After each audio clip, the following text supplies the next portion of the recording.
चिंता चिंता चिंता, सबके चेहरों पर चिंता। इस संसार में चिंता से ही इंसान दुखी होता है, क्योंकि चिंता दुख की जननी है।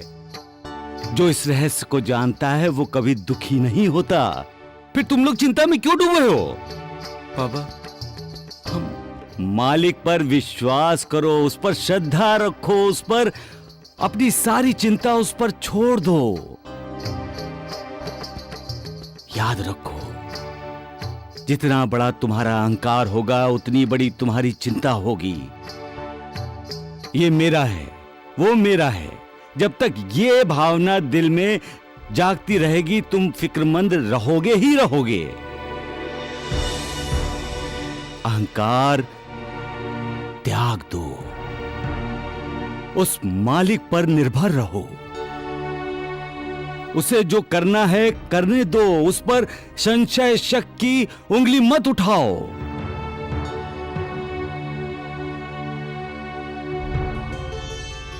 अपने इस शरीर को ही उसका मंदिर बनाओ। भूल जाओ अपने आप को, फिर चिंता तुम्हें तंग नहीं करेगी। एक समय की बात है, एक साधु गांव के कुछ लोगों के साथ नदी पार करने के लिए नाव में बैठा था। यकायक तूफान आया, नाव डोलने लगी। सब डर गए, चीखना चिल्लाना शुरू हो गया, लेकिन साधु शांत था।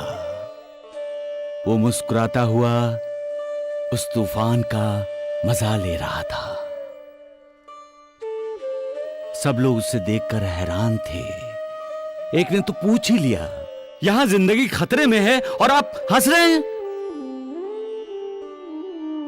साधु बोला, अगर हम रोएं तो क्या जिंदगी बच जाएगी?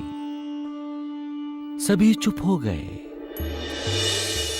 एक बोला, कमाल करते हैं आप, हम डूबने वाले हैं। साधु ने कहा, अगर ईश्वर यही चाहता है तो ही हम डूबेंगे, वरना नहीं, क्योंकि इस दुनिया में उसने हमें भेजा है। हम अपनी मर्जी से नहीं आए हैं, अब जाएंगे तो उसी की मर्जी से। सभी चुप हो गए। तब साधु ने कहा, कर्ता करने वाला वही है, फिर हम चिंता क्यों करें? उस पर विश्वास करो, वो कभी किसी का बुरा नहीं करता, और वो जो करता है उसके पीछे भी सबका भला छिपा होता है।